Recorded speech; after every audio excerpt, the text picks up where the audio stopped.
Cell and lease back یہ کیا ہوتے ہیں؟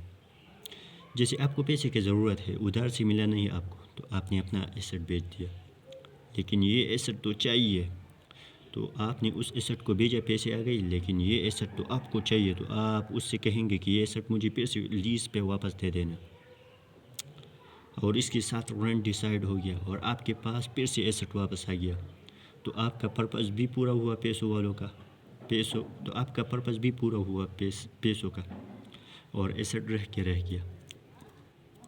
تو سیل اینڈ لیز بیک کیا ہے؟ اپنے ایسٹ کو بیچنا اور اس کو واپس لیز پہ لے لینا۔ سب سے پہلے یہ کنفرم کرنا کہ سیل ہے، کوالیفائی ایز سیل، یا پھر کہ سیل نہیں ہے، does not qualify as sale. تو دو سچویشن ہے، سیل ہے یا نہیں ہے۔ تو پہلا سچویشن پر بات کرتے ہیں، یعنی واقعی جنون سیل ہے، کوالیفائی ایز سیل۔ تو کیسے پتہ چلتا ہے کہ سیل ہو گیا؟ تو جب کنٹرول ٹرانسفر ہو جائے، جب کنٹرول آف ایسٹ ٹرانسفر ہو جائے تو یہ سیل ہے۔ اور دوسرا، اور سیل ہے ہونے کا دوسرا کرائٹیریا ہے ریمیننگ لائف لیز ٹرم کی ایکول نہ ہو۔ جیسے ایک ایسٹ ہے، اس کی اکنامک بینیفٹ یا پھر ریمیننگ لائف 8 ایئر باقی ہے، اور آپ نے اس ایسٹ کو سیل کر دیا، بیچ دیا ہو، اگر آپ نے 8 سال کے لیے واپس لیز پہ لے لیا تو یہ سیل نہیں ہوا۔ لیکن اگر آپ نے اس ایسٹ کو 3 سالوں کے لیے واپس لیز پہ لے لیا تو پھر یہ سیل ہو گیا، تو یہ سیل اینڈ لیز بیک ہو گیا۔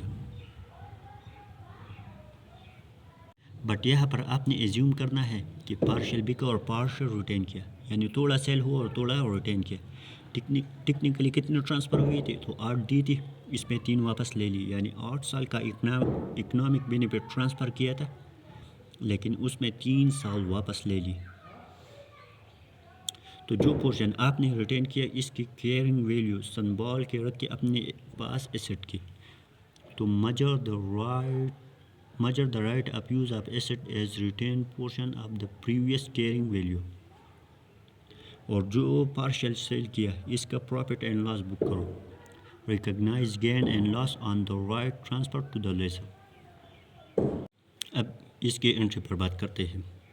اگر سیل ہے اور لیز پہ واپس کر دیا تو دونوں انٹری بنا لو۔ تو سیل کی انٹری ہوتے ہیں ڈیبٹ کیش، کریڈٹ ایسٹ کے کیئرنگ ویلیو، اور لیز پہ واپس کر دیا تو لیز کی انٹری ہوتی ہے debit right of use asset, credit lease liability, اور بیلنسنگ اماؤنٹ پروفٹ اور لاس، یہ ڈیبٹ پہ بھی آ سکتے اور کریڈٹ پہ بھی۔ تو یہ انٹری ہوتے ہیں سیل اینڈ لیز بیک کی۔ تو سیل اینڈ لیز بیک کی اس طرح انٹری ہوتے ہیں۔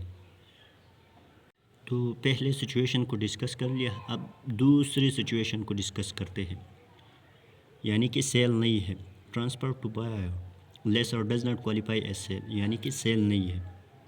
تو سیل نہیں ہے، اس کے دو نشانی ہوتے ہیں۔ اس میں ایک نشانی ہے کہ ایسٹ کی کنٹرول ٹرانسفر نہ ہو جائے، کنٹرول ناٹ ٹرانسفر،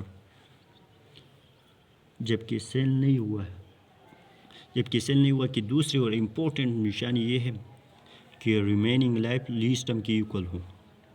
جیسے ایک ایسٹ ہے، اس کی اکنامک بینیفٹ یا ریمیننگ لائف 8 سال کے لیے باقی ہے، اور آپ نے اس ایسٹ کو سیل کر دیا، بیچ دیا، اور اگر آپ نے پھر اسے 8 سال کے لیے واپس لیز پہ لے لیا تو یہ سیل نہیں ہے، کیونکہ ریمیننگ لائف لیز ٹرم کی ایکول ہوا،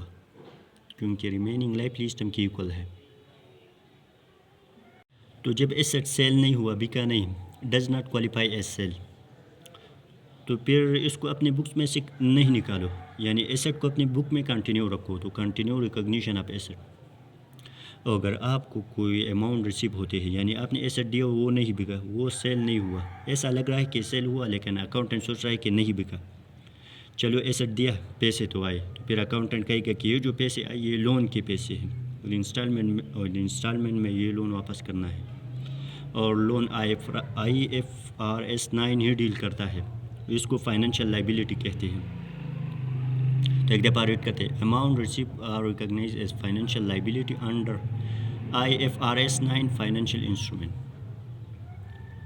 اب اس کی ڈبل انٹری پر بات کرتے ہیں، اور یہاں پر دیکھ لیں، یعنی سیل جب نہیں ہوا، does not qualify as sale, تو پھر cash receive is equal to loan, تو پھر اس کی انٹری اس طرح ہوگی debit cash credit loan.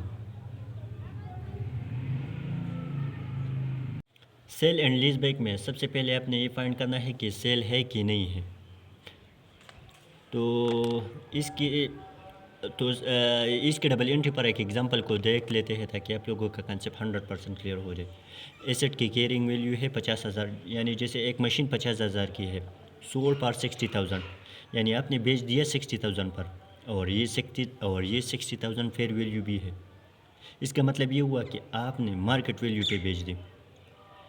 Lease liability بھی 20,000 ہے، اور اگر یہ گیون نہ ہوتا، لیز لائبلٹی یہ گیون ہے جو کہ ہے 20,000، اگر یہ گیون نہ ہوتا تو آپ نے فیوچر کیش فلو کی پریزنٹ ویلیو نکالنی تھی.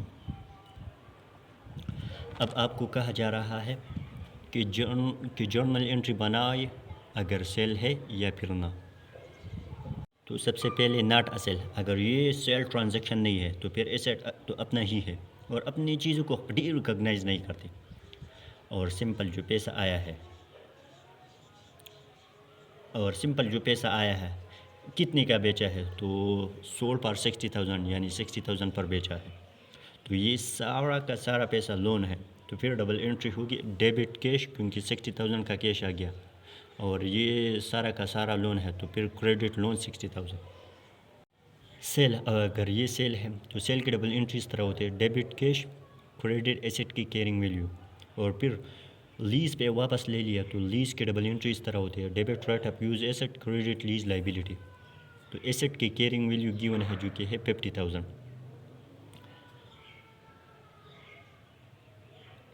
سولڈ پر 60,000، یعنی 60,000 کا کیش آ گیا تو ڈیبٹ کیش 60,000، جبکہ لیز لائبلٹی بھی گیون ہے جو کہ ہے 20,000، تو کریڈٹ لیز لائبلٹی 20,000. تو ہمارے پاس رہ گیا رائٹ آف یوز ایسٹ.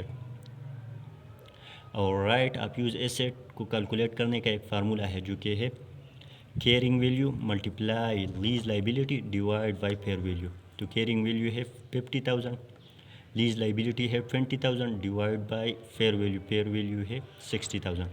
تو اس کو جب ہم سالو کر دیتے ہیں تو یہ ہمارے پاس آتا ہے 1,667. تو ڈیبٹ سائڈ زیادہ ہے جبکہ ڈیبٹ سائڈ زیادہ ہے کریڈٹ سائڈ سے، کیونکہ 60,000 اور 1,667 کو جب ہم ایڈ کر دیتے تو یہ ہمارے پاس بنتا ہے 76,667. اور کریڈٹ سائڈ کتنے کا بنتا ہے، تو یہ بنتا ہے 50,000 پلس 20,000، تو یہ بنتا ہے 70,000. تو ڈیبٹ سائڈ زیادہ ہے کریڈٹ سائڈ سے، تو اماؤنٹ کس سائڈ پہ آئے گا، تو کریڈٹ سائڈ پہ آئے گا. اور کریڈٹ سائڈ کا مطلب ہے گین، تو کریڈٹ گین اور کتنے کا 6,667. تو جب سیل ہوتا ہے تو اس طرح ڈبل انٹری ہوتا ہے، اور جب سیل نہیں ہوتا تو ڈبل انٹری اس طرح ہوتی ہے. Identification of lease contract. تو اس میں سب سے پہلا کرائٹیریا ہے آئیڈینٹیفائڈ ایسٹ، یعنی پتہ ہو کون سا ایسٹ ہے. اور جو بندہ آپ کو ایسٹ کا رائٹ دیتا ہے اس کے پاس سبسٹیٹیوٹ دینے کا رائٹ نہ ہو، اس کے پاس سبسٹیٹیوٹ کرنے کا رائٹ نہ ہو. اگر اس کے پاس سبسٹیٹیوٹ کرنے کا رائٹ ہے تو پھر یہ لیز کانٹریکٹ نہیں ہوگا. تو ایک دفعہ ریڈ کرتے، right to substitute should not be there with supplier to get benefit. جیسے ایک ایگزامپل، آپ ہر روز کالج جاتے ہو تو پھر آپ کے پاس رائٹ ہوتا ہے کہ آپ کالج کی چیزوں کو استعمال کریں، تو پھر یہ آپ کی ایسٹ ہو گئی نہیں. جیسے آپ کرسی پر بیٹھے ہو، کلاس روم میں بیٹھے ہو ایکسیکٹرا، تو آپ کالج کی کرسی کو استعمال کر رہے ہو کیونکہ آپ کے پاس رائٹ ہے. لیکن یہ آئیڈینٹیفائڈ ایسٹ نہیں ہے، کیونکہ یہ کرسی آپ کی نہیں ہو گئی، کیونکہ کل جب ایک اور اسٹوڈنٹ آپ سے پہلے پہنچے گا تو اس کرسی پر وہ بیٹھ سکتا ہے اور آپ اس کو ہٹا نہیں سکتے. تو ایک دفعہ پھر right to substitute should not be there with supplier to get benefit. اور سیکنڈ کرائٹیریا ہے کنٹرول، یعنی رائٹ آف یوز ایسٹ کو ڈیبٹ کر دینا ہے آپ نے، تو شرط یہ ہے کہ ایسٹ پہ کنٹرول ہو. اگر کسی ایسٹ پہ کنٹرول نہیں ہے تو وہ ایسٹ ہی نہیں ہو سکتا. جیسے مثال کے طور پر میں نے کسی بندے سے گاڑی لیز پہ لی، میں جہاں چاہوں گاڑی کو یوز کر سکتا ہوں، جہاں چاہوں جا سکتا ہوں. تو اس کا مطلب وہ ہے کہ مجھے اس گاڑی کی کنٹرول مل گئی. اگر میں نے ایک بندے سے رینٹ پہ گاڑی لی اور اس گاڑی کا آنر مجھے کئی جگہ پہ جانے کی اجازت دیتا ہے اور کئی جگہ پہ جانے کی اجازت نہیں دے رہا، یعنی آنر کی اجازت کے بغیر میں نہیں جا سکتا. تو اس کا مطلب ہوا کہ لیسی کو کنٹرول نہیں ہے اس گاڑی کا، تو پھر یہ لیز کانٹریکٹ نہیں ہو سکتا. تو ایک دفعہ ریڈ کرتے ہیں. Control over right of use asset substantial economic benefit through use belong to lessee. Lessee will decide where and what purpose asset should be used.